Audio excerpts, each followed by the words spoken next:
Buenas tardes. I want you to turn to the person next to you. I want you to look them in the eye, and I want you to introduce yourself as a genius. Let's begin.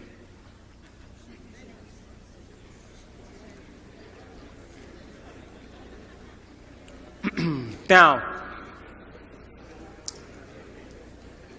how many people in this audience believe in the idea that the way you think has some effect on your life, that your thoughts are intimately connected to your future? How many people think that? So your thoughts in some way create your reality. You believe that?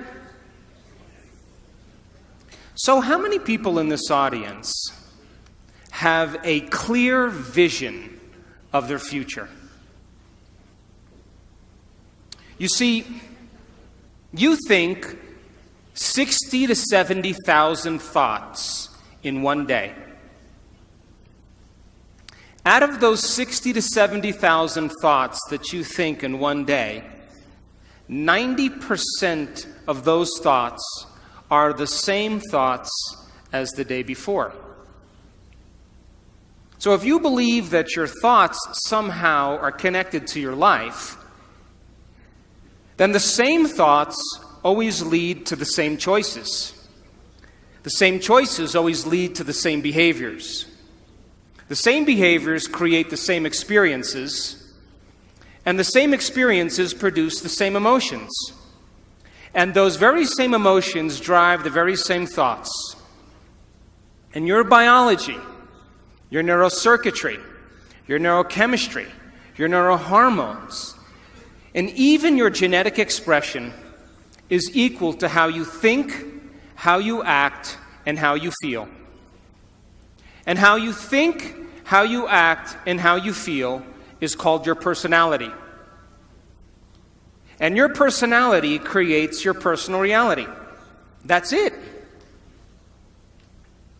So then, if you wanted to create a new personal reality, a new life, then you would have to start thinking about what you've been thinking about and change it. You would have to become aware of your unconscious thoughts and observe them. You would have to pay attention to your automatic habits and behaviors and modify them. And you would have to look at the emotions you live by every single day that are connected to your past and decide if those emotions belong in your future.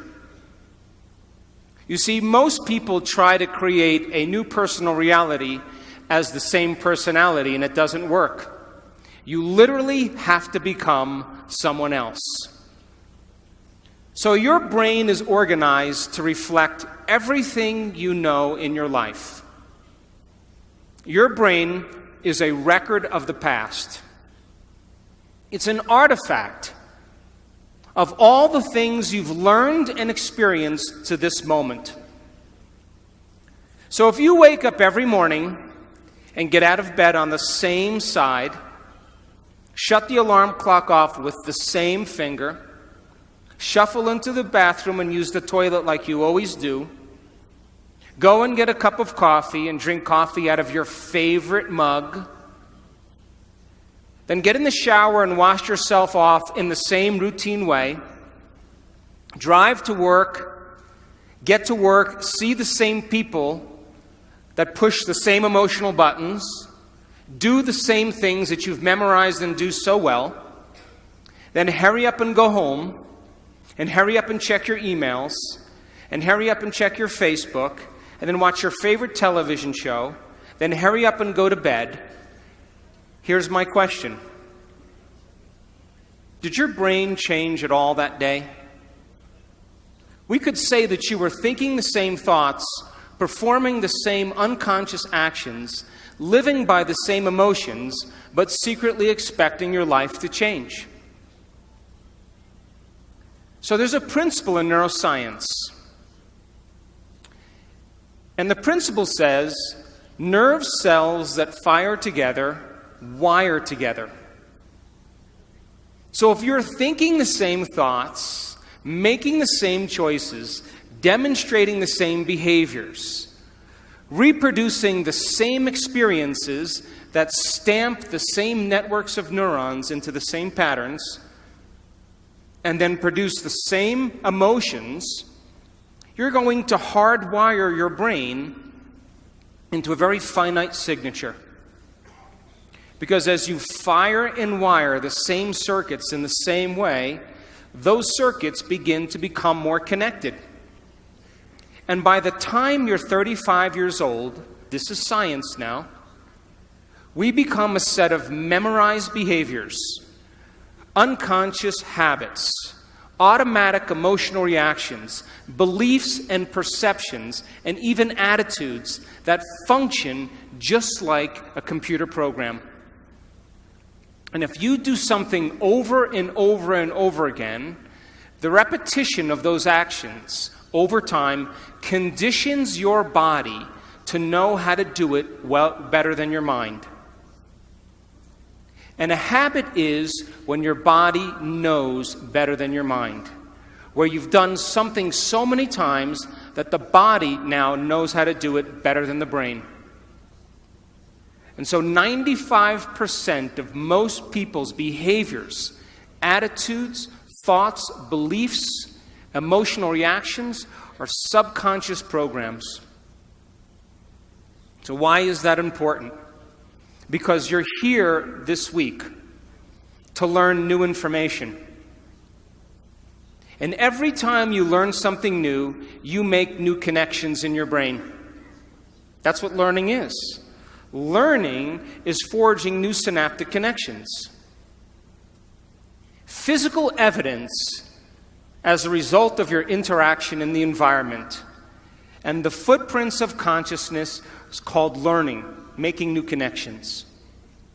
And the Nobel Prize laureate Kandel in the year 2000 found that when people learned one bit of information, they doubled the number of connections in their brain from 1,300 connections to 2,600 connections. But if they didn't review that information, if they couldn't repeat it, if they couldn't remember it, those circuits pruned apart in hours or days. So if learning is making new synaptic connections, then remembering is maintaining and sustaining those connections. And you are here this week to learn vital information about creating a future and be defined by a vision of the future instead of the memories of the past. Because if you are not defined by some vision that is bigger than you, and you are not passionate about that vision, then you're left with the old hardware of the past in your brain, and you will be predictable in your life. So would you agree then? New thoughts, new information should lead to new choices. New choices should lead to new behaviors. And new behaviors should create new experiences. And new experiences should produce new emotions. And those new emotions should drive new thoughts. And that's called evolution. So if your brain is a record of the past, and you don't have a vision of the future, then you are living in the past. And you will never arrive at that new future. How many people understand what I'm talking about? So now, feelings and emotions are the end product of past experiences. And you can remember experiences better because you can remember how they feel. And when you're in the midst of an experience, all of your senses plug you into the environment. And as you're gathering all of this vital data from your external world, all that information rushes back to your brain, and it causes jungles of neurons to organize themselves into networks. The moment those neurons string into place, the brain makes a chemical, and that chemical is called a feeling or an emotion. And once you feel that emotion, you create a long-term memory. Now reason this with me.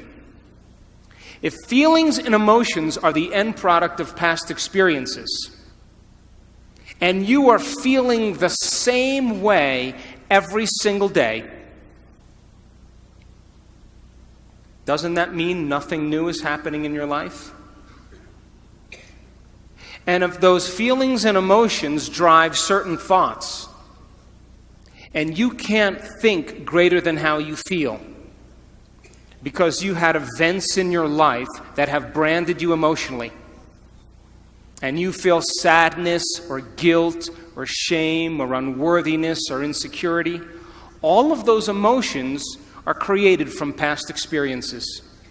And when you feel those emotions, and those emotions drive certain thoughts, and then those thoughts make certain chemicals for you to feel the same emotion, and then those emotions drive certain thoughts, the repetition of that cycle then conditions the body to memorize that emotional state better than the mind.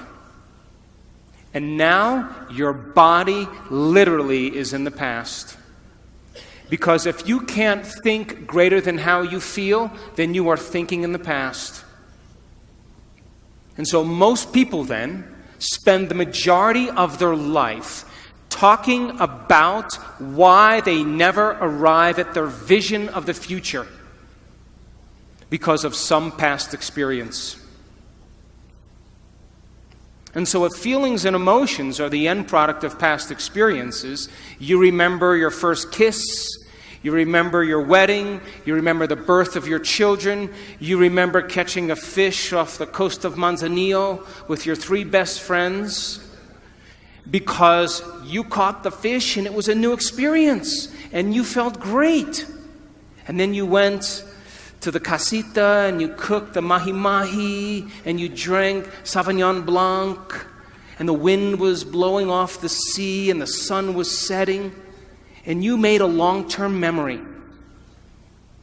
But you also have memories that are connected to trauma and crisis, to disappointments. And those are the memories that people remember more than anything else. And so if you haven't overcome some emotion that keeps you anchored to the past, then you tell a story about the past. And people say, I am this way because of this experience that happened to me 15 years ago. I am this way because of some event that happened 30 years ago. And from a biological perspective, it means I haven't been able to change in the last 15 or 30 years. And Scientific American, a prestigious magazine, says that 50% of what you talk about in your past isn't even the truth. You make it up. Because you don't have the same brain that you did 15 years ago or 30 years ago. So then your brain and body are typically in the past because thoughts are the language of the brain and feelings are the language of the body. And how you think and how you feel creates your state of being. So if you think insecure thoughts, in a matter of seconds, you are going to feel insecure. The moment you feel insecure, your brain is monitoring how you're feeling, and you think more insecure thoughts, which then makes you feel more insecure. And the repetition of that cycle conditions the body to become the mind of insecurity. And then the person says, I am insecure. And whenever you say, I am anything, you are commanding your mind and body into a destiny. So then how do people change? They wait for crisis, trauma, disease, diagnosis, loss. Something has to go wrong in their life where they feel so uncomfortable that they finally make up their mind to change. And why is that? Because after the trauma or the crisis, they don't feel like of themselves. And the moment they don't feel like themselves, they could actually observe themselves. Because they're looking at themselves through the eyes of someone else. But my message is, why wait? You can learn and change in a state of pain and suffering, or you can learn and change in a state of joy and inspiration. So then, if your brain is a record of the past, and you are living by the same emotions that have defined you for the last 10 years, and you keep thinking the same thoughts that make the same chemicals, and those same chemicals drive the same thoughts, then your body, as the unconscious mind, does not know the difference between an actual experience in your life that creates an emotion and an emotion that you're creating by thought alone. And so your body is believing it's in the same past experience 24 hours a day, 7 days a week, 365 days a year. And your body is programmed into the past. And you can't create a new future holding on to the emotions of the past. How many people understand what I'm talking about? So then, when you react to someone or something in your life, you have a choice.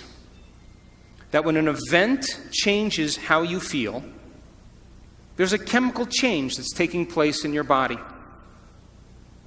And most people don't think they can control their emotional reactions. And so then when you react to some coworker or some relative or somebody in traffic, the moment you react emotionally, you are altered chemically. And if you don't know how to control your emotional reaction after that event, and you allow those emotions to linger for hours or days, you know what that's called? That's called a mood.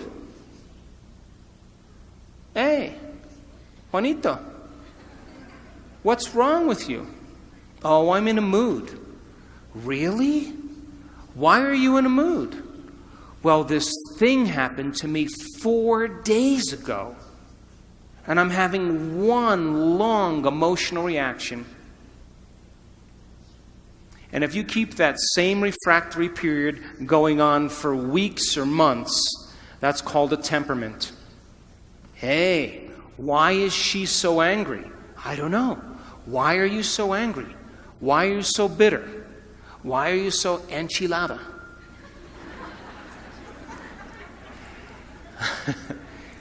Because I had this experience 7 months ago. And I'm memorizing my emotional reaction. And if you keep that same refractory period going on for years on end, that's called a personality trait.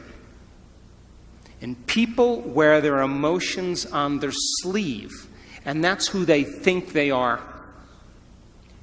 And they will talk about the past to validate why they're not creating the life that they want.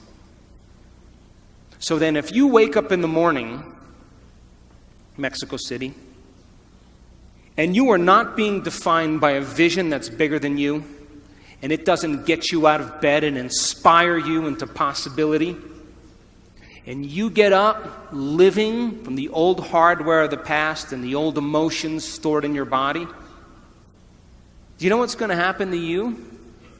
You're going to wake up and you're going to open your eyes and you're going to see the same people and go to the same places and do the exact same thing at the exact same time.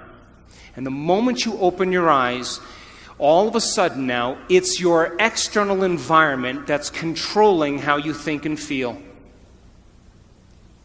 Because you have a neurological network in your brain for every person you know, every place that you go, everything that you own, everything that you do. And the moment you open your eyes and you see the same people and go to the same places and do the exact same thing at the exact same time, It's your external environment that's turning on different circuits in your brain, causing you to think equal to everything that you know. And you told me you believe that your thoughts have something to do with your destiny. And as long as you're thinking equal to your environment, you keep creating the same life. To change, to truly change, is to think greater than your environment, to think greater than the circumstances in your life, to think greater than the conditions in your world. And every great person in history knew this. Whether it was Mahatma Gandhi, Martin Luther King, the Wright brothers, Joan of Arc. They all had a vision. Couldn't see it, couldn't smell it, couldn't taste it, couldn't feel it, but it was alive in their mind. It was so alive in their mind that they began to live as if that future reality was happening in the present moment. So here's my question. Can you believe in a future that you can't see or experience with your senses yet, but you've thought about enough times in your mind that your brain is literally changed to look like the event has already occurred? The latest research in neuroscience says you can change your brain from living in the past to living in the future. And can you fall in love with that vision to such a degree that you come out of your resting state and change guilt or suffering into inspiration and joy and gratitude?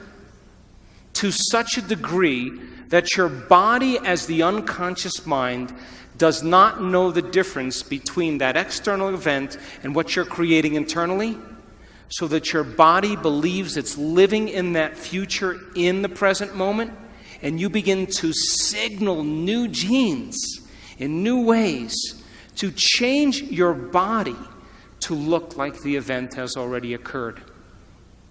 The latest research in epigenetics says you can change your body by thought alone. Now reason this with me. If there's physical evidence in your brain and body to look like the event has already occurred, your brain and body are no longer living in the past, they're living in the future. And you will walk right into your vision. Now, most people in this audience, all of you, have done something great in your life. You all have. Now reason this. You woke up one day, or you had a wild thought out of nowhere. And that thought was a possibility in the future. Something new you wanted to experience. And the moment you started thinking about this experience, the moment you started contemplating this potential reality, you turned on a part of your brain called the frontal lobe, the crowning achievement of the human being. It's 40% of your entire brain. It is the creative center. And it has connections to all other parts of the brain. And the moment you said, what would it be like to be a leader? What would it be like to be successful? What would it be like to have this vision come true? The moment you asked that open-ended question, you turned on this part of the brain. Because the rest of the brain is just a bunch of automatic programs. And now the frontal lobe, the creative center, wakes up. And it has connections to the entire brain. It's the CEO. It's the boss. It's the symphony leader of the brain. And the moment you get creative, the frontal lobe begins to select different networks of neurons that are stored in your brain from things you've learned or experienced. And as you begin to think a what-if question, it begins to select these different networks and begins to seamlessly piece them together and making your brain fire in new sequences and in new patterns and new combinations. And whenever you make your brain work differently, you're changing your mind. Because mind is the brain in action. Mind is the brain at work. And the moment those neurons fire in tandem, you get a picture in your mind, a hologram, a vision, an abstraction. And for those people who are passionate, that thought that they're thinking begins to create an elevated emotion. They become inspired. They feel enthusiastic, entheos, filled with God. They become passionate. They started to open their hearts. And all of a sudden, they're combining a clear intention with an elevated emotion. And it's the combination of a clear intention and an elevated emotion in our research over and over again that proves then the person now is changing fundamentally, changing biologically, changing internally. And their brain and body are moving from living in the past into living in the future. How many people are still with me? Yes? So then think about this. When you do that, when you had that moment, you came out of your resting state, and then you started to write down all the things you were going to do to get to that vision, all the choices you were going to make, all of the experiences or goals you wanted to achieve, and all of the emotions and the joy you would feel. And when you were doing that, you were setting your sights towards that destiny. And then you did something really brilliant. You wrote down the choices you weren't going to make. You became aware of the behaviors you weren't going to demonstrate. You began to review certain experiences you wanted to stay away from. And then you looked at the emotions that would bring you to a lower level. And you began to separate the old self from the new self. And when you begin to do that, and you're observing the old self, it means you're no longer the program. Now you're the consciousness observing the program.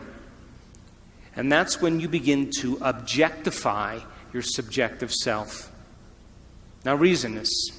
Let's say you've had some pretty rough experiences in your past. And those experiences caused you to feel sad and unworthy and guilty and judgmental.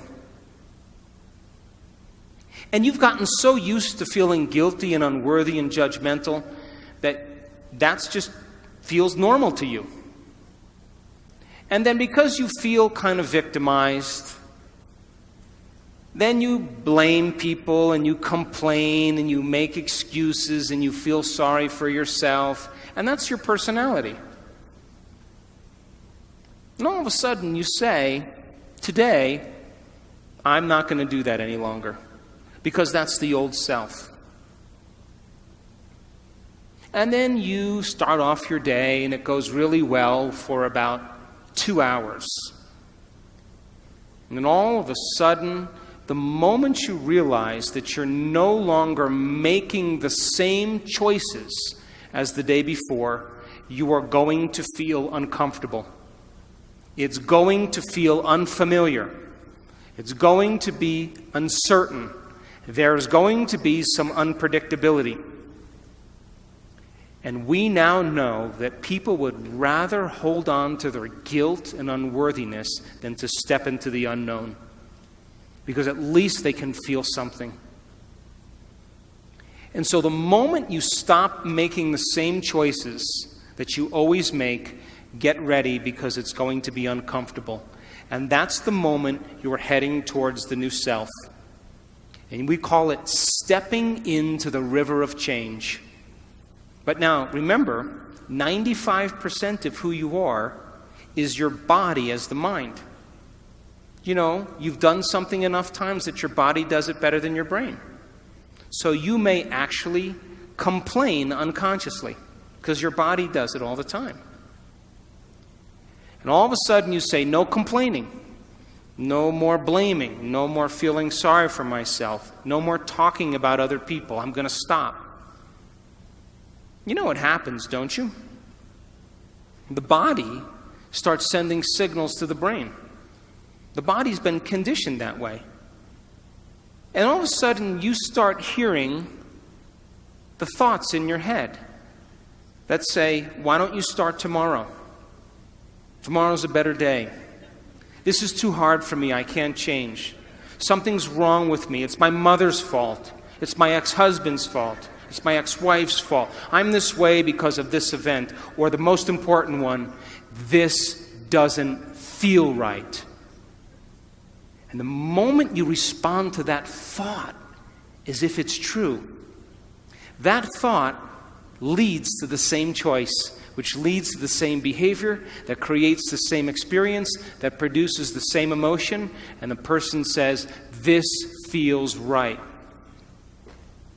That feels familiar.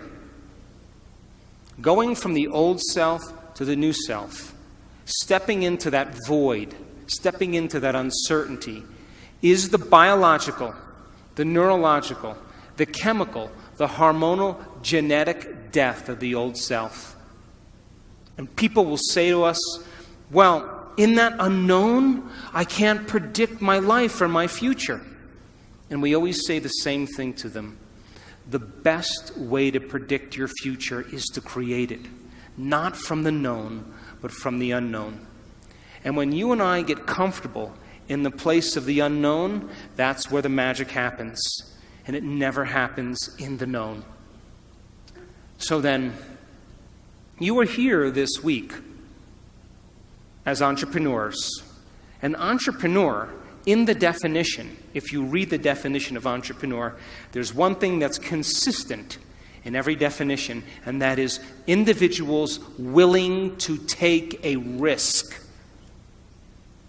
Stepping into the unknown, being defined by a vision of the future instead of the memories of the past.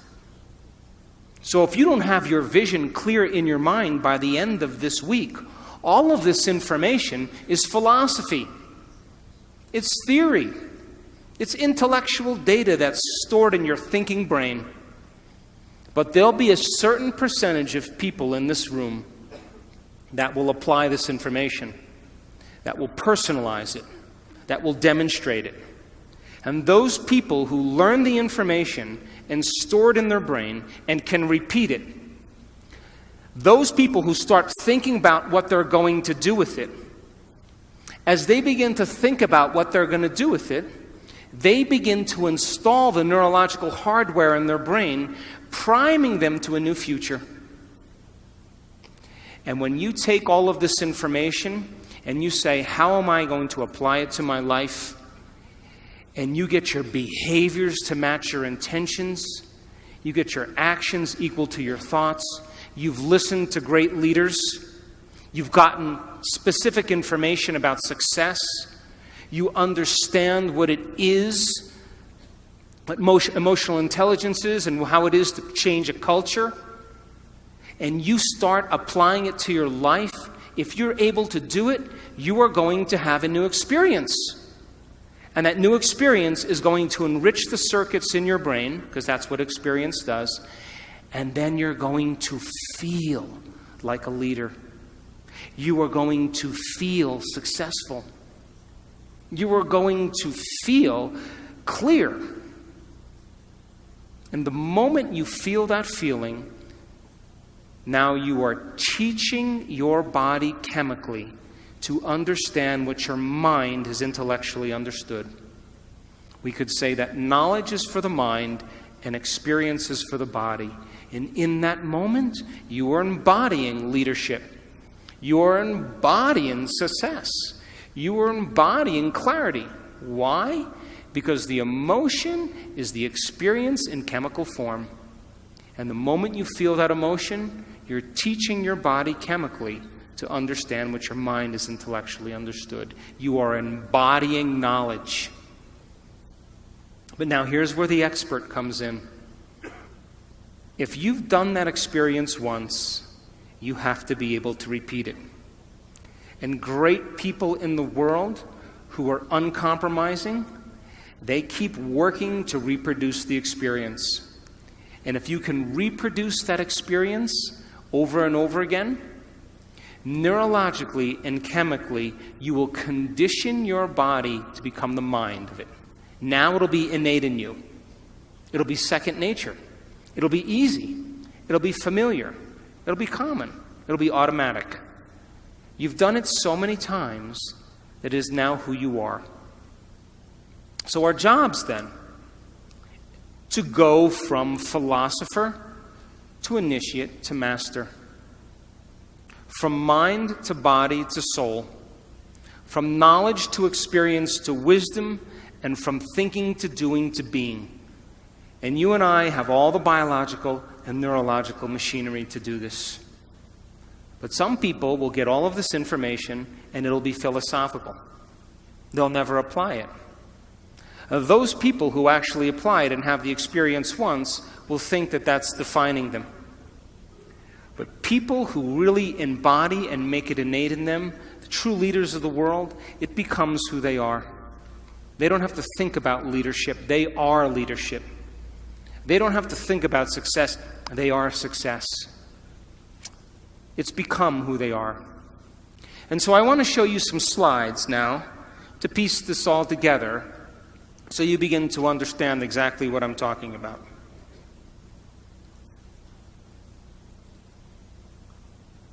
I hope.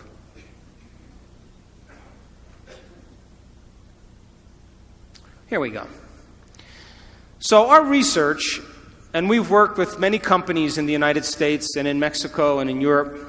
We've worked with Sony Entertainment, we've worked with Cisco, we've worked with Coca-Cola, we've worked with Pepsi, we've worked with a lot of different companies around the world.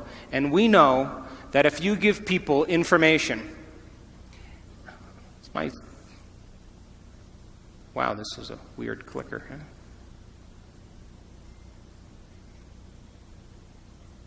I guess I should point this way, huh?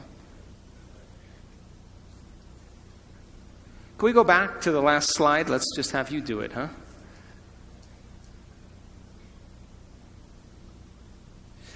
We know that if you give people... Is there no laser on this? Maybe my battery's dead. I have the what? I have a pointer? Come up here and show me. There's a pointer here.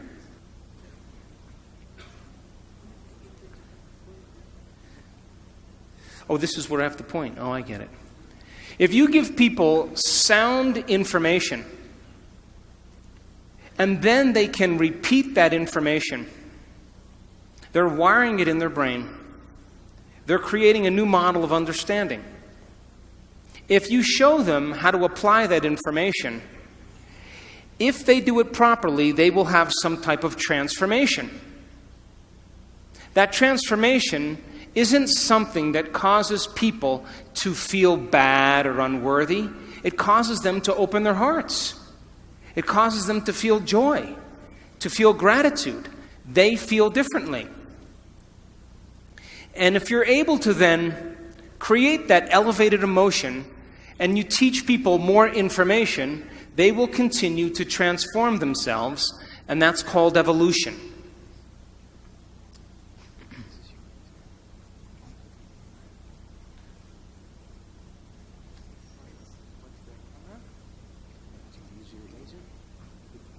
Is this one here? Is it there?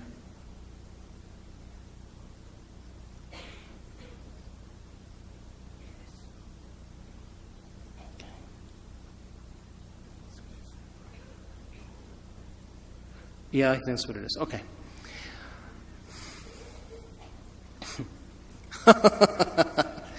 Oh, God.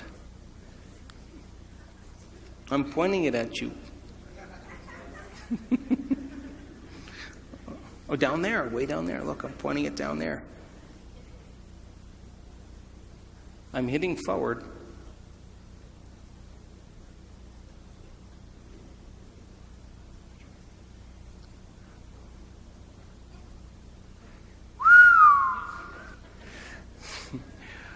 Okay, now let's get it to work. So, If you think the same thoughts always lead to the same choices. The same choices lead to the same behaviors. The same behaviors create the same experiences, and the same experiences produce the same feelings, and you're now caught in your old self. But new thoughts should lead to new choices, and new choices should lead to new behaviors. New behaviors should create new experiences, and new experiences should create new emotions, and that should inspire evolution. We say that your personality creates your personal reality. And your personality is made up of how you think, how you act, and how you feel. We could say that your personality is your state of being. So now, geniuses, if you keep thinking the same thoughts, keep demonstrating the same behaviors, keep living by the same feelings and emotions, your personal reality is going to stay exactly the same. But if you have new thoughts that lead to new choices, that demonstrate new actions, that create new experiences, that cause you to feel differently, you will begin to walk into a new future. How many people understand this? So most people try to create a new personal reality as the same personality, and it doesn't work. You literally have to become someone else. So, crossing the river of change, going from the old self to the new self, requires you stepping into the unknown. And if you are now in the unknown and you feel uncomfortable because you're leaving guilt behind, you leave unworthiness behind. You see, the biggest problem with most people is they want to create wealth, but they feel lack. They want a new life, but they feel unworthy. That's mind and body in opposition. And our research shows that you can teach people how to recondition their body to a new mind. And when that occurs, they begin to create very powerful things in their life. So now, let's talk about the neuroscience of culture, because there is a neuroscience to it. You have a brain that looks just like the person sitting next to you. And if I was to screw off the top of your heads and take out your brain and your partner's brain, someone sitting next to you, and I went like this, and I set them out, you probably wouldn't be able to tell them apart, because you share the same structure in your brain. And we call that universal traits, and we call it gross anatomy. Now, because you share the same brain as the person sitting next to you, you smile when you're happy, you frown when you're sad, you sleep at night, well, this is Mexico, you sleep kind of late at night and get up kind of late in the morning. Come on, I'm kidding. And, you grab a stick the same way, we speak a language, and because we share the same gross anatomy of the brain, we have very universal traits that we have in common. How many people are with me? But now, how your brain is wired is your individuality. And that's the minute architecture or the minute structure of the brain. So then, your brain is wired different than the person next to you because you have different experiences. But if you share the same experiences because you're in a relationship, then you have similar brains that are kind of relating. And relationships are built on common experiences. If we share the same experiences, we share the same emotions. And if we share the same emotions, we can relate with each other. So then, think about it like this. You have a hand. And because you have a hand, you have the same hand as the person next to you. There's only a certain amount of things you can do with your hand. But now, what makes you unique is your fingerprint. That gives you your individuality. And that is really the minute anatomy of something related to a hand. Are you with me? So now, what is the division that unifies both the universal traits and our individual traits? And the answer is culture. Culture. And culture is defined by the environment in which you live, the environment in which you work, the environment of your family. An environment is made up of just a few things. Are you ready? People, objects, things, places, time, pets, and that's pretty much your environment.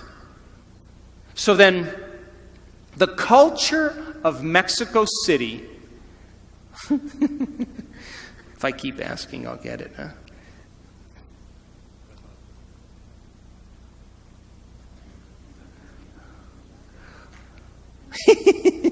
No red button. Yeah, but put it on there. See? Nada. All right, try again. Try a green one.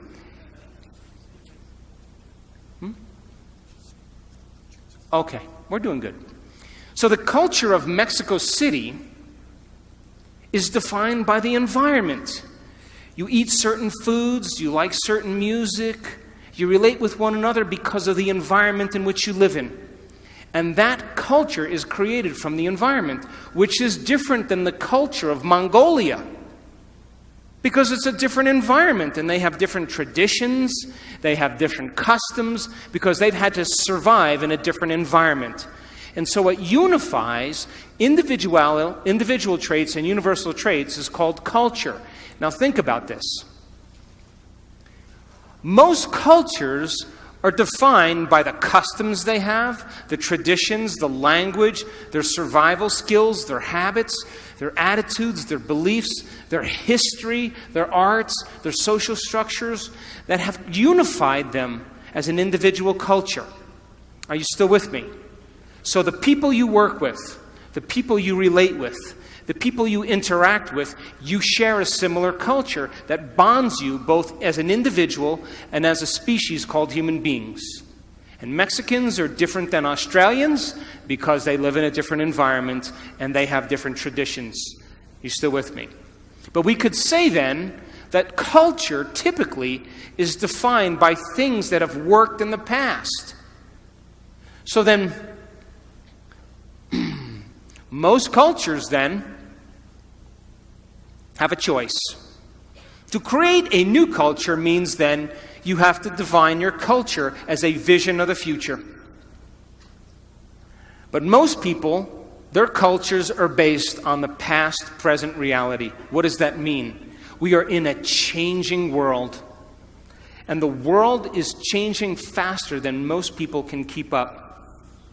And if you are going to stay defined by a memory of the past, you will not keep up with this culture because we are creating a global culture.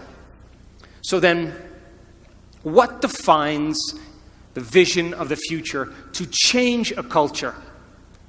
And the answer is a very clear intention, a clear purpose combined with an elevated emotion. And when you combine a clear intention, like a vision of the future, along with an elevated emotion of inspiration and joy, you will create an empowered individual. But here's the problem. To the materialist who's waiting for their wealth to show up to feel abundant, they're in their past. The person who's waiting for the success to feel empowered is in their past. The person who's waiting for their healing to feel wholeness, they're in their past. The person who's waiting for the riches to come to feel gratitude, they're in their past. They're materialists. In other words, you have to feel empowered in order for your success to show up. You have to feel abundant for your wealth to find you. You have to be in gratitude for you to create the life that you want. And by you teaching your body emotionally what that future could feel like ahead of the actual experience is changing your biology. Because most people wait for something outside of them to change how they feel inside of them. And when something outside of them changes how they feel inside of them, they pay attention to whoever or whatever caused that, and they create a memory. That's the old model of reality of cause and effect, waiting for something outside of you to take your pain away inside of you. The new model of reality is about causing an effect. That means then you have to feel gratitude every day for your new experience to occur. You can't wait for your success to feel empowered. You have to be empowered to create the success. And when you teach people how to do this, and they move into a new state of being, they begin to create the life that they want. How many people are still with me? But to the materialists, they would say, well, no. I'm going to wait for my money to come, and then I'm going to give thanks. And those people pretty much are living by the emotions of the past. And if you're living by the emotions of the past, you are viewing your future through the lens of the past, and your vision will fade. Because when you bring up an elevated emotion, you will see the vision clearly. And leaders in history that changed the world knew how to change a culture. Look at Martin Luther King. He talked about justice and then got enough people inspired that they felt empowered enough to do something about it. People came out of the resting state. And so then you share the same brain as Martin Luther King. And being defined by a vision of the future begins to change a culture.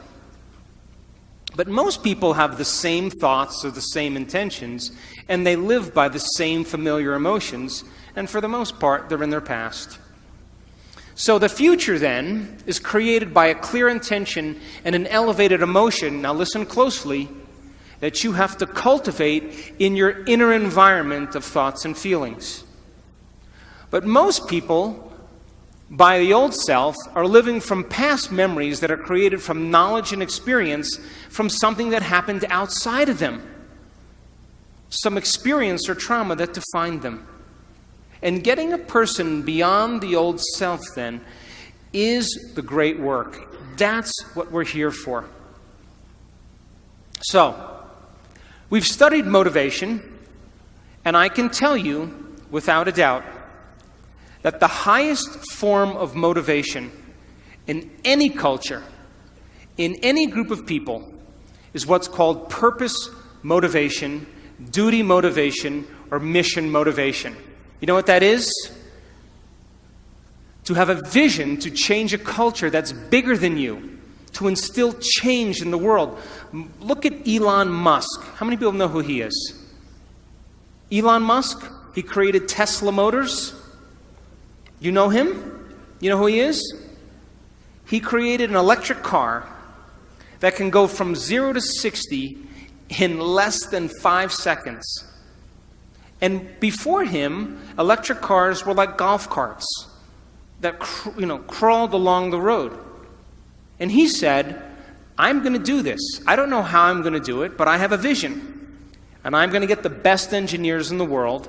And instead of creating a new product and selling it to a corporation, I'm going to get a group of people to share the same vision as me. I'm going to change the world by changing our reliance on oil. And I am going to make a difference in the world, and I am going to make a lot of money. Why not? And so people said, no, that's not possible. And he held on to that vision. And now Motor Trend magazine never rated a car close to 100. They rated the Tesla car 103. It's the best car on the road.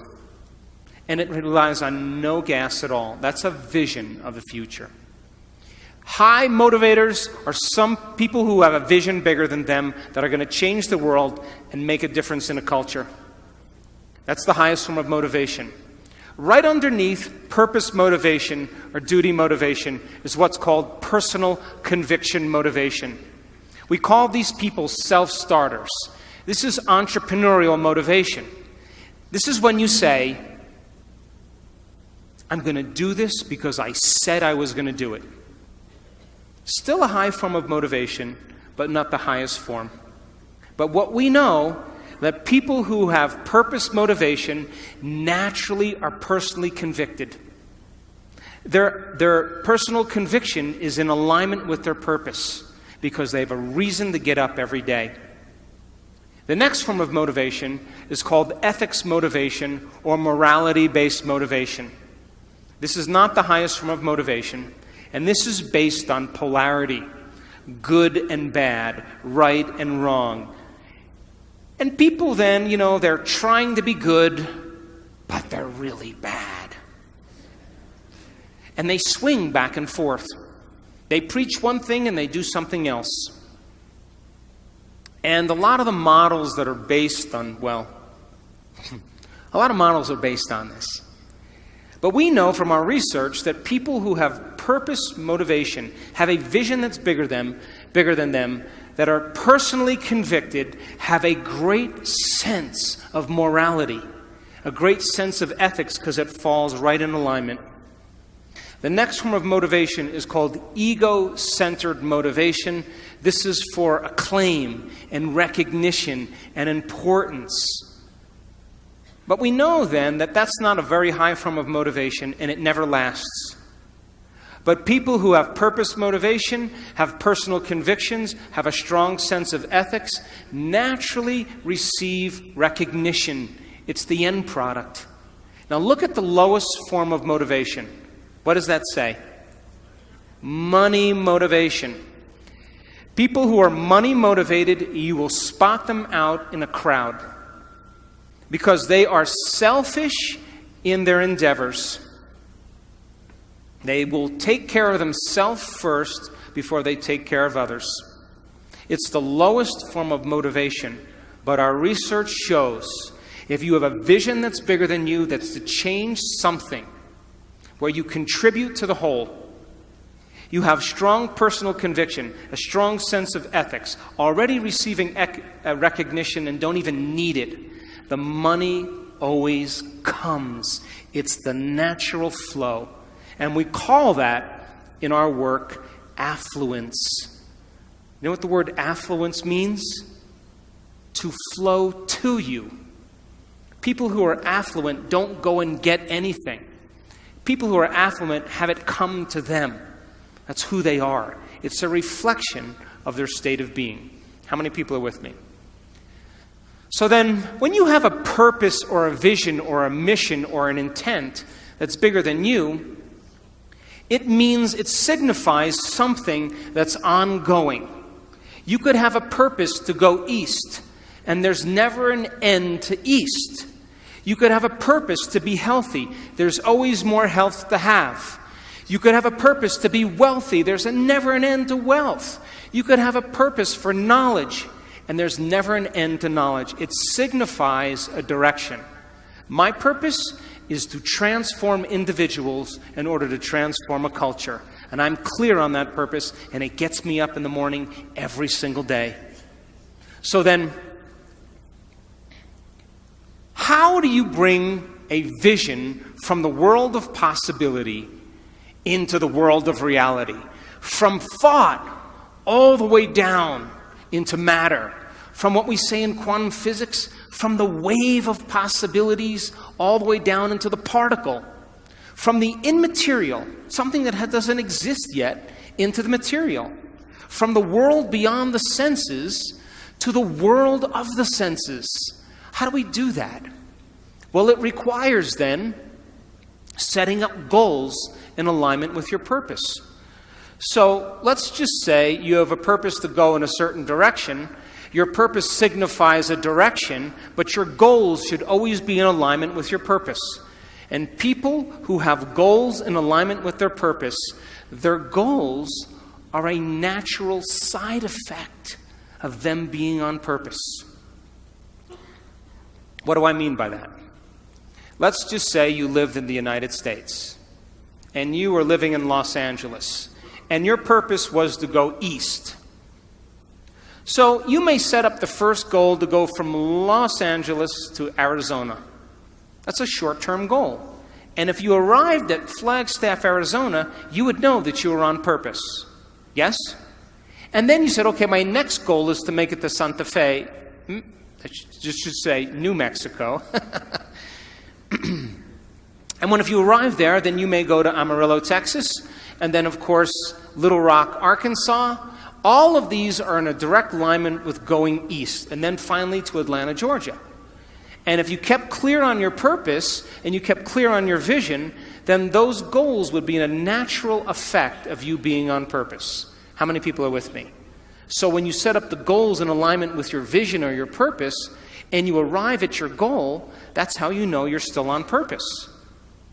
So then what about getting healthy? You may say, okay, I want to lower my heart rate. That's one of my goals. I want to lose, 10 kilos. I want to have more energy. I want to wear a new wardrobe and have a new relationship. This is the short-term goal at the beginning, and the long-term goal is at the end. And as long as you keep making the same choices, demonstrating the same behaviors, reproducing the same experiences, feeling the same way, you'll arrive at all of those goals. What about becoming abundant? You may say you want to be wealthy, and to me it doesn't matter. Wealth is a state of mind. You may want to start a new business. Once you start that new business, you may want to hire 2 new staff employees in 6 months. Then you may say you want to buy a company vehicle. And of course, then the next one is buy a new house. And then ultimately what? Make $1 million? Why not? If that's your goal, to reflect your purpose, then you should arrive at it. Are you still with me? How about learning knowledge? Is there ever an end to knowledge? You may want to get an associate's degree. And then you may want to get a bachelor's degree. And then you may want to get a master's degree. You may want to get a doctorate degree. And then you may want to finally do research. But all of those things are in alignment with your purpose, is it not? So what about this? Exploring space. Could you then, we placed the monkey in a spaceship. That was our first goal. Then we created satellites. And then we made it to the moon. And now we got technology to explore Mars. And then, of course, a distant planet. And ultimately enter the galaxy. So it would look like this. We send the monkey out into space. Then we create a satellite. We go to the moon. We go to Mars. And as long as our goals are along the line of our vision, we'll always arrive at our destiny. Now, I want you to understand that there is a very specific formula for excellence. And the formula requires a person who has a clear purpose. But there are 2 other ingredients that put this together. The first thing is called competence. You know what competence is? Somebody who does something really well. The more competent they are, the better they are at doing something. The third thing is called accountability. Accountability means if you say you're going to do something, you do it. And if someone asks you to do something, you do it really well. And if you combine a person who's on purpose with a high level of competence and accountability, you have excellence in an individual. I run 3 companies, and all 3 companies, my teams, are very high on their purpose scale. They better align with my purpose. They have very high level of competence, and they are very high on the accountability scale. And I don't even bother them. I never even manage them. Because if they're not competent, accountable, and on purpose, they're going to stand out with the rest of the culture, and other people are going to be doing their job, and they are not going to keep up. And I say to my staff, I run an Olympic-level team. You have to be able to play at an Olympic level. If you can't be competent and accountable on purpose, there's nothing personal. We just have to cut you because we're moving at a fast pace. So now, if you look at what it takes now to maintain a healthy culture, so that a group of people can work well together, it requires the same three things. A person who has a clear purpose, let's say your purpose was to change the world, and my purpose was to change the world. And if you and I shared the same purpose, we would be heading in the same direction. Would you agree? And if we're headed in the same direction, that movement in the same direction begins to create what's called trust. That invisible thing called trust. And if you're competent and accountable in moving in that direction, and I'm competent and accountable and moving in the same direction, you have trust in a community. And one of the biggest problems in the United States, companies that want to become Fortune 100 companies, this is their problem. Nobody trusts anybody. Because they're too competitive, they're angry, they have no emotional intelligence, they don't know how to work together in teams, and because of that, they have no trust in the community and the culture can't sustain itself. Are you with me still? So now, why do we lose sight of our purpose? Why do we lose sight of our vision? Why do we make the wrong choices? Why do we say we're going to do something and all of a sudden we do something else? And the number one reason is called stress. And when you see a predator in your life, like a lion or a cougar, you turn on a primitive nervous system called the fight or flight nervous system. And the moment you turn on that fight or flight nervous system, you are going to mobilize enormous amounts of energy to prepare yourself for some threat in your external environment. Now, Mexico. This is pretty adaptive. If you're being chased by a lion, you better have the energy. So when that happens, you're moved out of balance. Your pupils dilate, your salivary juices shut off, not a time to eat an enchilada.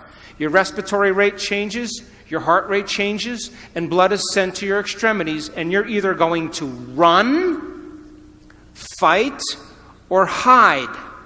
That's your three options. Run away, fight back, or freeze and hide. That's what people do. But what if it's not a lion? What if it's your mother-in-law? And you've had some tough experiences with your mother-in-law. Do you know that you'll react to your mother-in-law just like she was a lion? Now, what was once highly adaptive is now very maladaptive. Because as you see the coworker, as you respond to the news, as you make a judgment, as you get angry, you are turning on the same system as if you were being chased by a predator. And you are moving your brain and body out of balance. And the definition of stress is when your body moves out of balance. And all organisms in nature can tolerate short-term stress. The zebra gets chased by the lion. The zebra sees the lion, mobilizes all this energy, and now it escapes the lion. 15 minutes later, it goes back to grazing, and the event is over, and the body returns back to homeostasis. But human beings, we can turn on the stress response just by thought alone. Bills are adding up, rent is overdue, problems at work, and as you think about those problems, you turn on the stress response just by thought alone. And when you turn on the stress response and you can't turn it off, you are headed for some disease. Because no organism in nature can live in emergency mode for extended periods of time and expect to function healthily. So then reason this. The scientific facts are that 70% of the time people are living in stress. And when you live in stress, it's not a time to create. When you live in stress, it's not a time to be defined by a vision of the future. When you live in stress, it's not a time to go within or to learn. When you live in stress, all of your attention is on the outer world and not on the inner world because there's danger out there. And so people stop creating when they're living in stress, and now they are viewing their life through a lens of the past, and they lose sight of where they're going. So here's that definition where I talked about of creating different states of being. You react to an experience in your life. If you allow the chemicals to run for hours or days, all of a sudden you say, I'm in a mood. If it lasts for weeks or months, I have a bad temperament. If it lasts for years on end, it's part of my personality. And all you need is one experience to do this, and you'll forget about your vision. So we live in two states of mind. Our animal nature is to live in survival and to live in stress. And the chemicals of stress are highly addictive. Fear, anger, hostility, violence, anxiety, insecurity, guilt, shame, sadness, unworthiness, depression, they are all created from the hormones of stress. When people live by this state, they use the problems and conditions in their life to reaffirm the addiction to that emotion. They need it so they can get the rush of adrenaline. And this is why it's so hard to change. Because it is a scientific fact that the long-term effects of the hormones of stress push the genetic buttons and create disease. And I just said you can turn on the stress response just by thought alone. That means your thoughts can make you sick. So if your thoughts could make you sick, is it possible that your thoughts could make you well? That's what our research is about. And if you know that the hormones of stress are highly addictive, and you can turn on the stress response just by thought alone, you can become addicted to your own thoughts. And this is why change is so hard. Because people cling to those emotions because it makes them feel something. So living in survival is living in stress. It's being in what's called catabolism or tissue breakdown. There's disease, there's imbalance, there's degeneration, the emotions of fear and anger and sadness. People tend to be selfish when they live by the hormones of stress because when you're under stress, you got to take care of yourself. So keep putting things bad on the news, keep creating fear, keep showing war, keep people feeling less than, and of course, they'll stay selfish and never create community. It's a great way to control people. When you're living in stress, you focus on three things: everything in your environment, your body, and time. Because if you're being chased by a lion, you're going to put your attention on your body, you're going to become aware of where you're going to run in your environment, and you're going to think about how much time you have. And if you live by the body, the environment, and time, you are not being defined by a vision. Because a vision has nothing to do with your body, the environment, and time. It has to do with a thought. So then you're in emergency mode. You'll get very object-focused. You'll focus on something over and over again. How many people have problems and you keep thinking about your problems over and over again, over and over again? That's how survival works in the brain. You keep focused on your problems. You feel separate from possibility. You define reality with your senses. You're living by cause and effect. You don't see any possibilities. Of course, your brain and heart are incoherent. We've measured this thousands of times. In other words, when you are impatient and you're frustrated and you're angry, your brain gets out of balance. And when your brain gets incoherent, you get incoherent. We measure people's hearts. We just came from a beautiful event in Cabo San Lucas in Los Cabos, 500 people, training them how to train their brain and hearts. When you're impatient and frustrated, your heart gets incoherent. When you feel love and gratitude, your heart gets coherent. When you feel love and gratitude, your brain gets coherent. So then, people in emergency mode focus on knowns. They don't want the unknown. The unknown is dangerous. They want knowns and familiar. They lose their vision. The divine aspect of ourselves are the creative aspect of ourselves. That's when the body moves into homeostasis. We go from contraction to expansion. There's anabolism. There's body repairs itself. There's order. There's health. There's regeneration. The elevated emotions of love and joy, of trust, of knowingness, of gratitude, they begin to produce 1,300 new chemicals that begin to heal the immune system. The hormones of stress produce 1,200 chemicals that last for 90 seconds to 2 minutes, that alters how we think and feel. But isn't your definition of an addiction something you can't stop? So if I said, hey, I know you're really angry, but why don't you stop? If you can't stop your anger, then you're addicted. Valid or not, justified or not. If you can't stop your sadness, then you must be addicted to those chemicals. But those chemicals only last for 90 seconds to 2 minutes. Which means, I tell my kids this all the time. Well, they're older, but when they were younger. If you're angry for more than 2 minutes, you're faking it.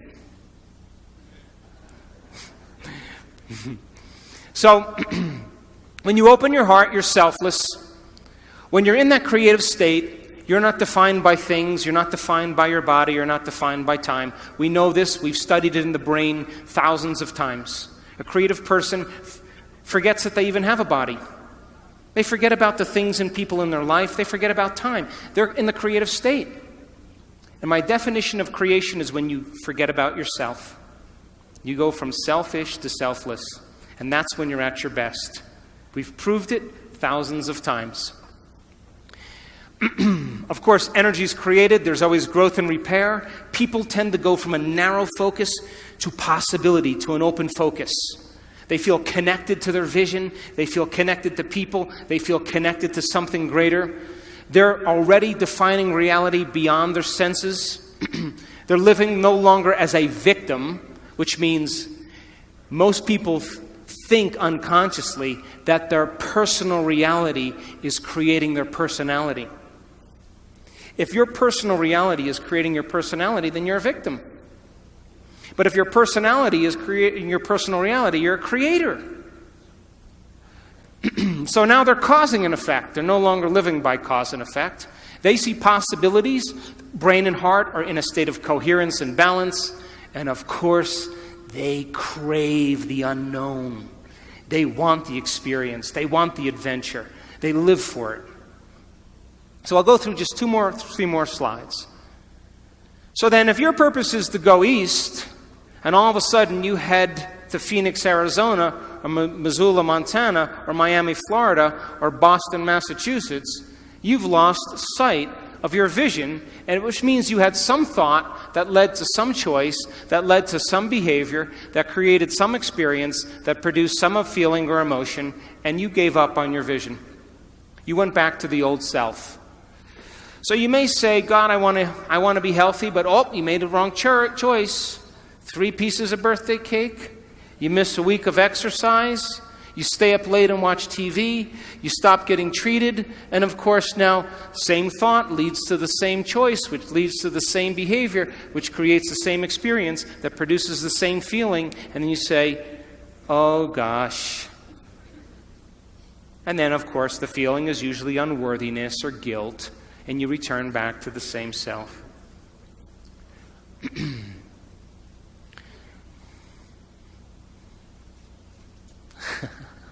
I want to show you one slide, okay? I want to show you what it looks like when you learn something new. You have 100 billion neurons in your brain. 100 billion neurons. The number of connections you have in one neuron is between 10,000 and 40,000 connections. If you took 100 billion sheets of paper and you stacked them on top of each other, it would be 5,000 miles high. That's the distance from Los Angeles to London. If you took a scoop of gray matter, the size of a grain of sand, you would have 100,000 neurons in it with over 1 billion connections. Now, I'll stop right after this slide. Learning is making new synaptic connections. Every time you learn something new, this is what's happening in your brain, geniuses. If you learned one bit of information today, your brain did this. Boom. That's learning. Physical evidence. as a result of your interaction in the environment. Every time you learn something in your brain, there's a physical change that takes place, and learning is making new connections. Are you with me? This is how fast it happens, too. That's learning. If you learn anything this week, you've made a footprint.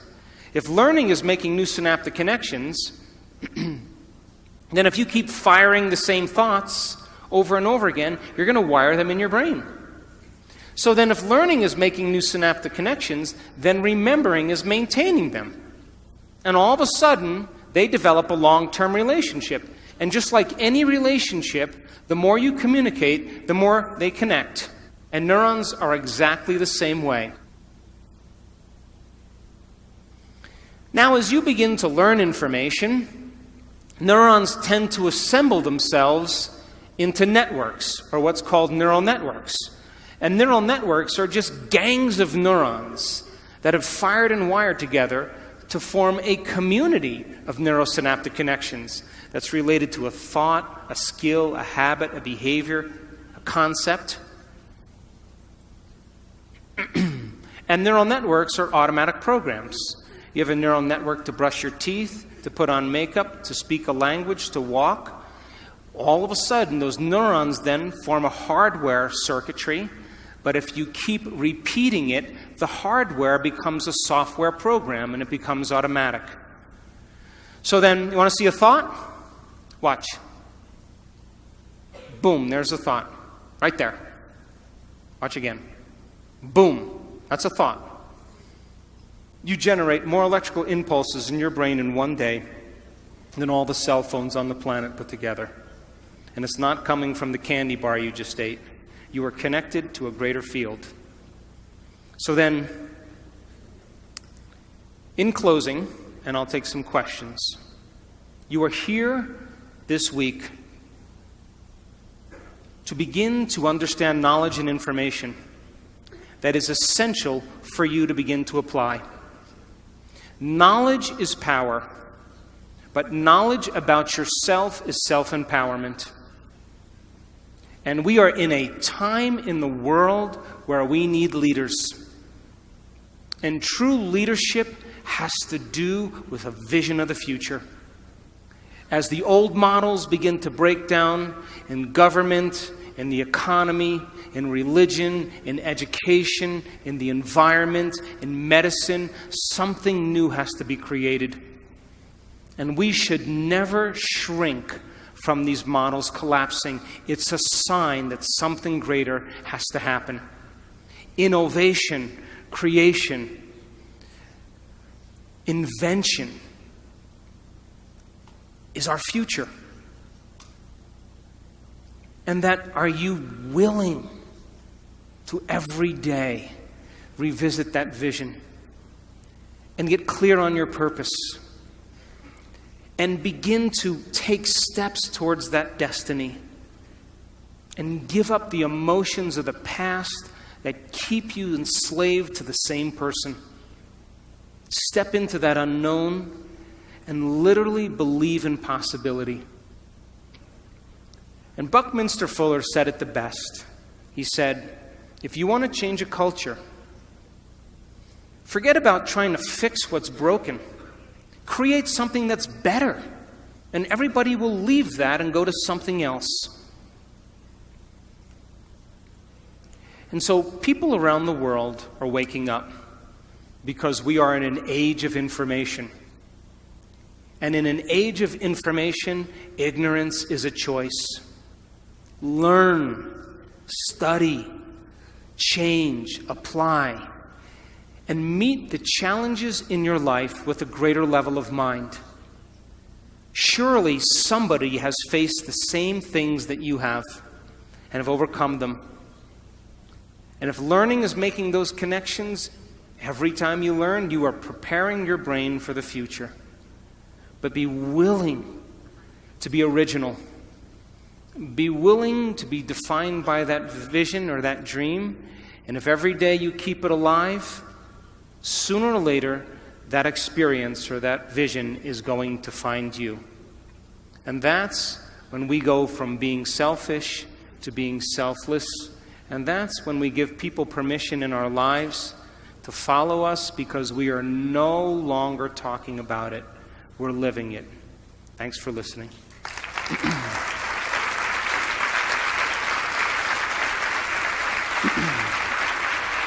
Thank you.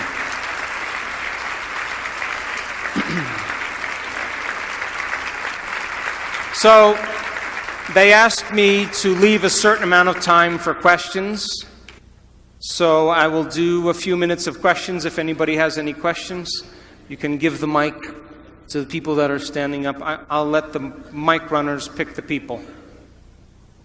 Okay, wherever you choose. Wherever you choose. Give the mic to whoever you want. Hi.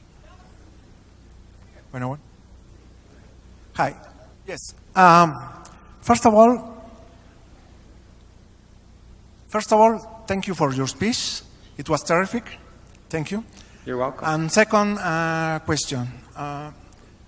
Did you have any experience, any personal experience about this speech? I mean, were you living in a past life, and suddenly you realized that you have to live in the future? It was tough to do that. Are you talking about a past life in this life, or a past life in another life? No, I mean when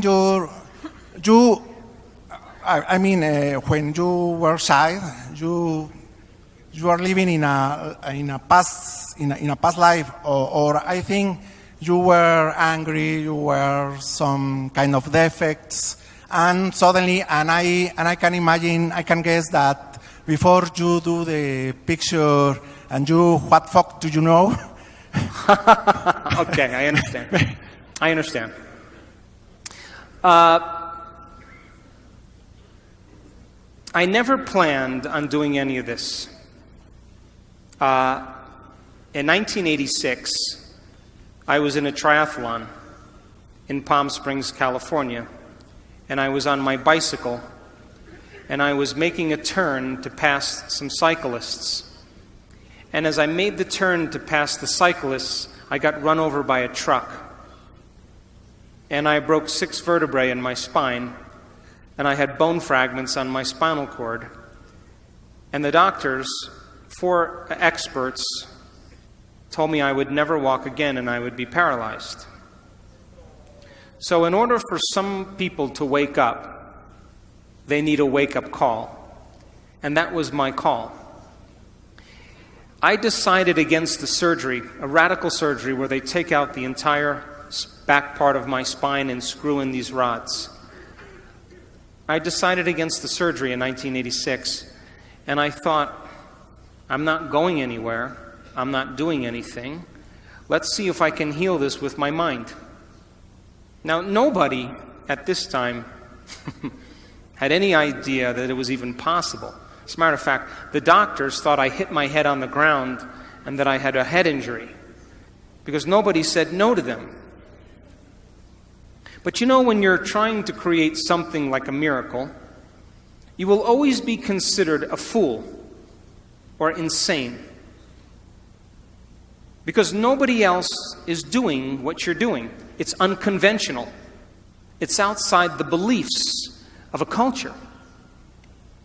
But if you pull it off, you'll be considered a saint, a holy man, a genius, a mystic. And so I was willing to lose everything for a thought or an experience. And I went through a very dark night of the soul after my injury, because I wanted to heal myself, and I was impatient, I was angry, I was frustrated, I was unfocused, and I couldn't get my mind to do what I wanted it to do, which made me more angry. But every day, I had this thought in my head: the power that made the body heals the body. I kept hearing it in my head. The power that made the body heals the body. And so I thought, maybe I can take my attention off of everybody and everything and go within. And let me connect to this power, this intelligence, and begin to give it a plan, a template, a design. And for 6 weeks, I would start doing it every morning. And then I'd think about living in a wheelchair. And then I'd start all over again, and then I'd think, should I sell my house? Should I sell my practice? And I realized I was focusing on what I didn't want to have happen instead of what I did want to have happen. And that's what the hormones of stress do. They cause us to pick the worst thing in our future and emotionally embrace it and be prepared for it. Because anything less, there's a better chance of survival. And so for 6 weeks, I went through hell. Because I would start reconstructing my spine and I would lose my attention. But I never gave up. 3 hours every day going within. And at the end of 6 weeks, I was able to go through my entire internal process without losing my focus. Because I reasoned that this intelligence, this consciousness had awareness. And awareness is paying attention. So it was paying attention to my thoughts. So just like you know when someone's paying attention to you, they're present with you. And so I had to reconstruct my spine, but when I lost my attention, I would have to stop and start all over again because it wasn't a clear design.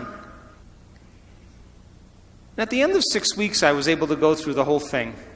And all of a sudden, my body started to change very quickly. My pain went away, my numbness changed, I started to get happy. And all of a sudden, I started to notice that I was feeling better. And the moment I began to feel better, I was thinking about what I was doing, and now I did it with more passion and more conviction, more joy. In 10 weeks, I was back on my feet, and at 12 weeks, I was training again. And they came to put me in a body cast from my chin to my waist, and I put the cast on for 5 minutes, and I tossed it. And I just made a deal with myself in those lonely nights where I couldn't sleep. I talked to this intelligence every day, and I said to it, I'll make you a deal. If I'm ever able to walk again, I will spend the rest of my life studying the mind-body connection and studying mind over matter. And since 1986, that's what I've been doing. I started studying people with spontaneous remissions and what it took for them to get healed. I went back to school and got another degree. Then I started teaching people how to do it. And then I got approached by a man that created What the Bleep. And he asked me to be in the movie.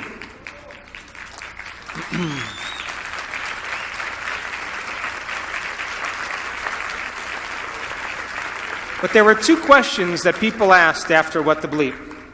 Number 1, how do you do it? That's a good question, huh? The second question is, if your personality creates your personal reality, and I have to change my personality to create a new personal reality, why the hell is it so hard to change? I thought that was a great question. And so we started teaching workshops and teaching people how to change. And in the beginning, we didn't see much change. And now, 10 years later, we are measuring people doing the uncommon. We are measuring people doing the miraculous, of healing themselves of diseases, of creating better lives for themselves. I just came from Los Cabos, and the miraculous was happening at that event. Common people like you are doing the uncommon. And you don't have to be a Buddhist monk. You don't have to be a nun with 40 years of devotion. You don't have to be an academic. You don't have to be a scholar. It's time that common people are privileged enough to do the uncommon.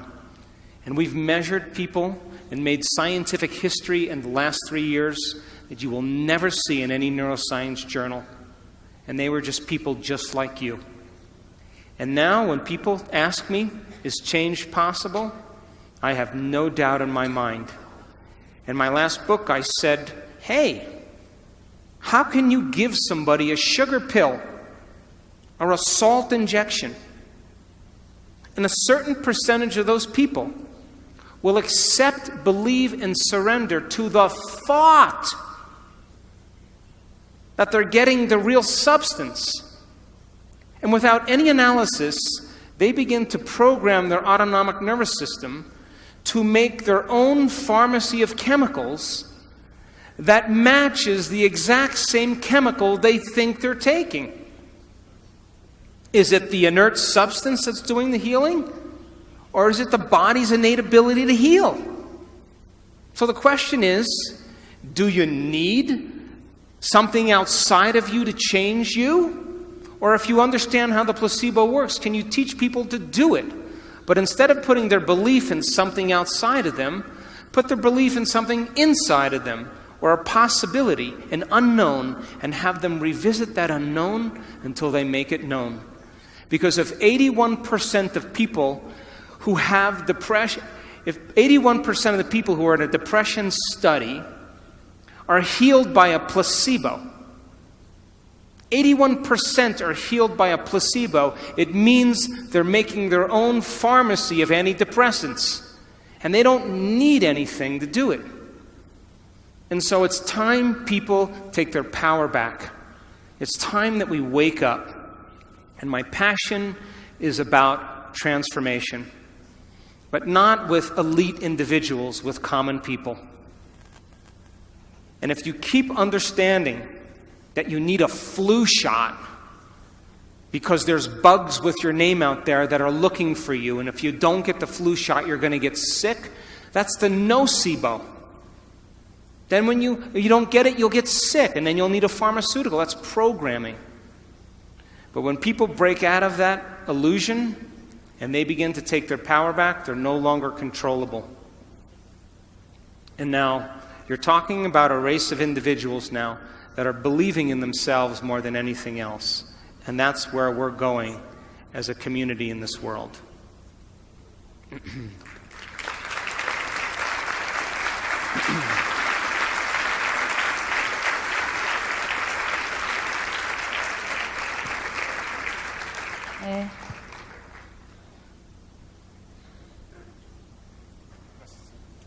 Hi, so a quick question. On our way to achieve our purpose, I am assuming that to make each goal a completement, planning might be a good tool.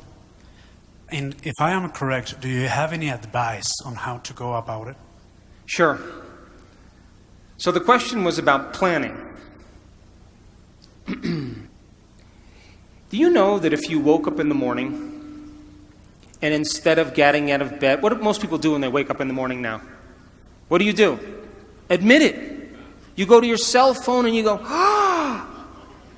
oh my gosh, Monica's eating carbohydrates again. Oh, look, my boyfriend from high school Facebooked me.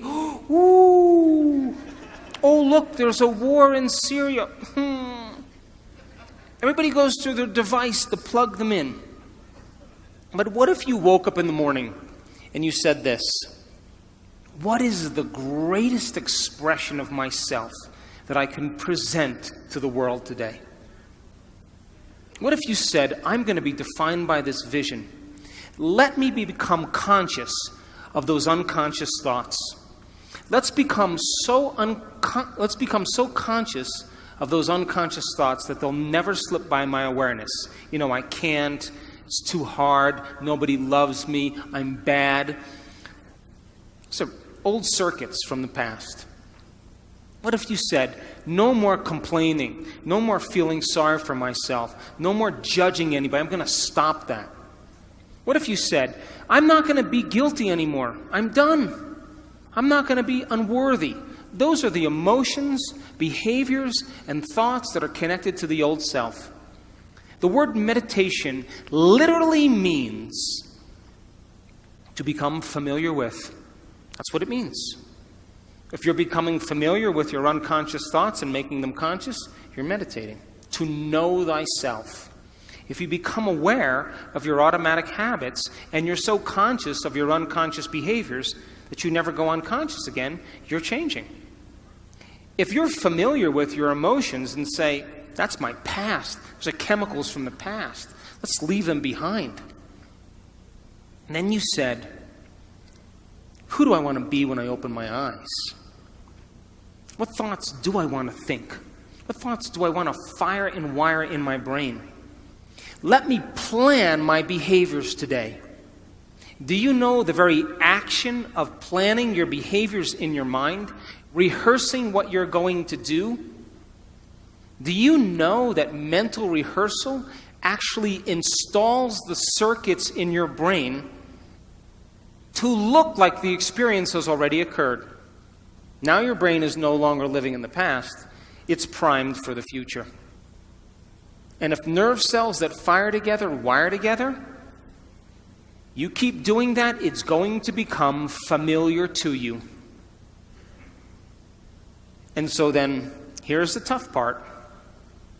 Not for Mexicans, though.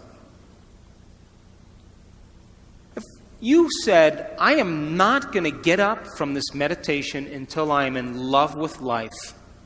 I am going to leave my sadness and pain behind, and I'm going to open my heart. And I'm going to feel gratitude. I'm going to feel joy. I'm going to feel inspiration. Do you know that the moment you start creating those chemicals, you are signaling new genes ahead of the experience? And now, if you can combine in a clear intention with an elevated emotion, you are literally biologically changed. And if you can get up from your meditation feeling like somebody else, your job is to maintain that modified state of mind and body your entire day. Because if you keep cultivating that elevated emotion, it's going to become familiar to you. And if you're able to maintain that modified state of mind and body every single day, get ready. Because something unusual is going to happen in your life. It's the law. You are going to run into a new opportunity because you're in a new state of being. And that's what we teach people. To rehearse the future. And to take the brain out of the past and put it in the future. Take the body out of the past and put it in the future. But if you get up every single day feeling the same way, and you wake up and you go, oh my God, who's that? Oh, God. Wait, let me remember my problems. Ugh. You just return back to the old self. So the act of planning your behaviors, the research shows that as you begin to plan what you're going to do and how you're going to do it, you begin to change your brain to look like the event has already occurred. And you begin to prime your brain into the future and out of the past. And if you can create the emotion, you are more prone to get your behaviors to match your intentions, your actions equal to your thoughts, and your mind and body working together. And you will begin to arrive at a new destiny. We've seen it over and over and over again. Last question. One more? What time? Last question, okay? Buenas noches. ¿Dónde estás? Oh, hi. Okay. Es un honor el que yo pueda estar aquí. Yo vi su video hace unos meses de ¿Y tú qué sabes? Sí. Y Ready. creo que me estoy generando esto, el conocerlo. Yo quiero saber cómo puedo hacer un paso cuántico, cómo puedo hacer mi paso cuántico.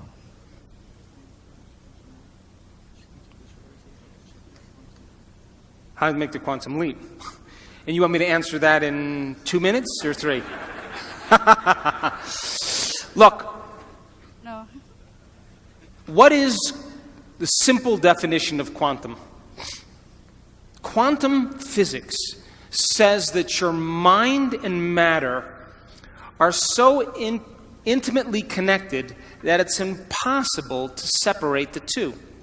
That matter has a mind, and mind is in matter. And you can't pull them apart. And so, Newtonian physics, the world we live in, is the physics of the predictable. Okay, we're going to shoot a rocket to the moon. We need to know the distance, we need to know the speed, and because we can figure out all of those elements, we could say that Newtonian physics, we can predict where we're going. We can predict how much time it takes. But the quantum model of reality is about the unpredictable. It's about this place of uncertainty. And so in quantum physics, it's amazing because when they started studying the very tiny particles in atoms, like electrons and photons, they expected that those particles would behave like planets rotating around the sun, predictably, but they don't. They respond to mind. And so now, all of a sudden, the quantum physicist comes along to measure the electron. And the electron goes from a wave of possibility, and all that energy collapses into a particle, and it's called collapsing the wave function. They turn their back and no longer look and observe the electron, and it turns back into energy. So mind is affecting matter. So, I have drank martinis with quantum physicists till sunrise, hundreds of times. And they always say, well, the observer effect works really well for the tiny, small subatomic particles, but not for the very large. And I always say the same thing to them. Yeah, the observer does work for the very tiny and not for the very large. But what if we're poor observers? What if we can get better at observation? In other words, if you wake up every morning and you do the same thing that you've been doing for the last 10 years, then you're caught in the predictable world of Newtonian physics. And if you're doing the same thing over and over again, we can take your past and lift it up and set it on your future, and it's going to be exactly the same. So then if you're viewing your life from the same level of mind every single day, then you are collapsing the same possibilities into the same reality. So if you teach people then to find the present moment, in quantum physics, all possibilities exist in the present moment. But most people's brains are anticipating the future based on the past, and they're not present. So then it requires training. It requires people retreating from their lives and practicing finding the present moment and beginning to change their habits and their thoughts and their behaviors. However, when you live by the hormones of stress, most people don't know this, but there's an invisible field of energy around your body. And when you react to someone or something, you draw from this invisible field and you turn it into chemistry. And the field around your body shrinks. How do I know? I measured it. And now you're more matter and less energy. You're more particle and less wave. And most people then, when you are matter trying to change matter, you always try to force the outcome. You try to control the outcome. You try to predict the outcome. And people then get competitive, or they hold on, or they manipulate, or they cheat, or they steal, because that's the only way they can get what they want. But the quantum model of reality, when you are truly in the present moment, and we've measured this in brain scan after brain scan, you forget that you're a woman. You forget your name. You forget your age. You forget your culture. You forget your past. You forget your future. If you forget that you have a body, you forget that you have parents. When you're truly in the present moment, you go from putting your attention on your body, your environment, and time, to becoming nobody. No one, no thing, nowhere, in no time. You become a thought alone in possibility. And if you are going to heal your body by thought alone, or change something in your life by thought alone, then you have to become thought alone. And teaching people how to linger in this place of the unknown is what begins to change their energy.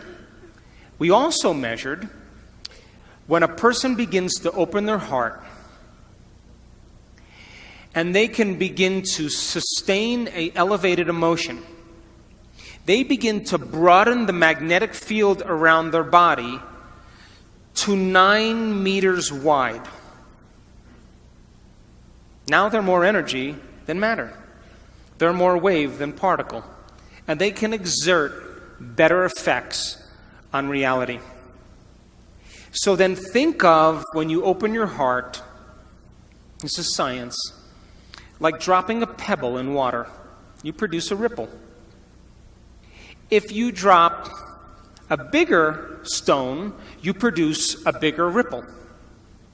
If you're able to sustain that state, you keep dropping the same rock over and over again, and you broadcast a signature into the field. The emotion is the magnetic charge. Your intention, your thought, is the information that's carried on that wave. And when you combine a clear intention with an elevated emotion, you begin to produce an effect on matter. They did an experiment. They took a group of people that were expert prayers and healers. And they took 3 vials of DNA and they set them in front of them. And they said to these people, we want you with your mind, with your intention, to see this DNA wind or unwind. And keep doing it over and over again with your mind. Close their eyes, just visualizing it, winding and unwinding, winding and unwinding. At the end of the experiment, they checked the DNA. Guess what happened? Nada. Nunca. Nothing. Nunca. Nothing changed. So then they said to these people, okay, now open your heart and feel gratitude, loving kindness. Create a feeling of goodwill and just generate this feeling into the field. And we want to see if it changes the DNA. Over and over again, they kept creating this loving feeling. Check the DNA. Niente. Nothing. The elevated emotion did nothing to change the DNA. It had no effect on matter. But when they said to those people, we want you to see the DNA unwinding in your mind. That's intention. Intention is getting clear on what you want. And we want you to give thanks ahead of the actual experience, as if the DNA unwound. 25% of the DNA unwound at a remote location.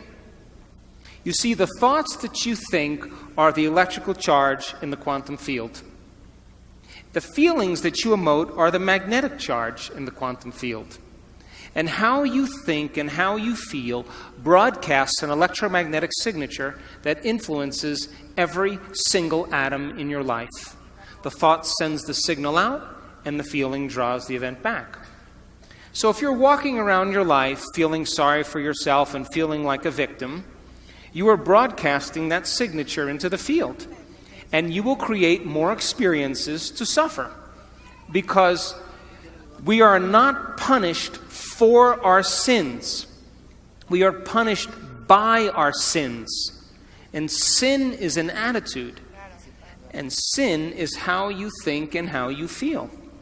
So then when you cause people to give up their guilt and their shame and their unworthiness and teach them how to open their heart and create coherent waves in their brain and in their heart, they are going to produce the miraculous. So to answer your question, it takes training, and it takes practice, and it takes learning new information and deprogramming ourselves into believing that we're limited. And I just came from Los Cabos with 500 people, and the miraculous was happening all around. Why? Because just like people believe that an infection can produce a disease amongst the community, I believe that wellness is as infectious as disease. And you get a group of people together that truly want to do this. We measure the energy of the room in every one of our events. And you know what? In Los Cabos, we made history. We had never gotten measurements like that ever. Because people, when they open their heart, they're adding to the field. They're producing an energy that people can begin to interact with. But if you're living by the hormones of stress and you have no energy, no field, then you can't produce an effect on matter. So then, life is about the management of energy. And where you place your attention is where you place your energy.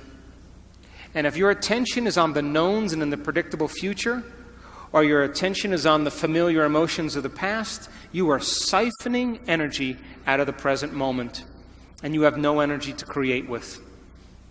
Getting people beyond their identity, getting people beyond their past, getting people beyond predicting their future, getting people beyond their faces or their wardrobes or their sports cars or their importance, getting beyond all those things is when they begin to make contact with the quantum field. You can't enter the quantum field as a somebody. You have to enter as a nobody. And when you're able to do this and practice it really well, you will begin to do what's innately your birthright, and that is to create an unknown or wonderful experience in your life. So it just takes practice in order to do it. And I'm happy to say that in the last event we just had, I just came from Los Cabos. Amazing miracles and amazing stories and great people that were doing the amazing. So common people are doing the uncommon. Thanks for listening.